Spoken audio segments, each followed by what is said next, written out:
आता आमचे pre monsoon checks जे आसा ते चालू केल्ले आसा आनी फस्टूच म्हणून आमकां कांय दिसा इनपूट आयिल्लो की ह्या जाग्यार जे आसा अनहायजिनीक कंडिशन जाल्ले आसा आनी सांगचें म्हणल्यार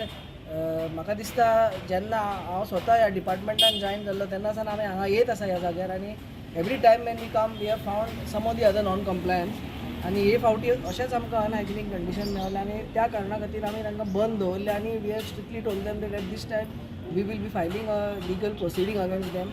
and whatever action the court takes we'll have to wait and see. So we have asked them to close down, that is these premises, several non-compliance they found. तशेंच ह्या सरावंडींग एरियान आनी एक असो हांगा एक गाडो भायर आसलेलो आनी भितर ते एक अनहायजिनीक हितून बिरयानी प्रिपेर करतले तेवूय मेळिल्ले आसा आनी तांकां आमी बंद करपाक सांगला. आमचो हो प्री मन्सून ड्रायव आतां परतो आनीकदां चालू जातलो आनी सगळे स्ट्रीट फूड झोन्स जे आसा म्हापशांदोर आनी आमचो जो अलंकर एरिया आसा तोवूय आमी आतां चॅक करतले आनी दुसऱ्या एरियांनी आमी वचून कोस्टल बेल्ट हे चॅक्स ह्या 2 म्हयन्यांनी आतां आनीकदां आमी परते चालू करतले.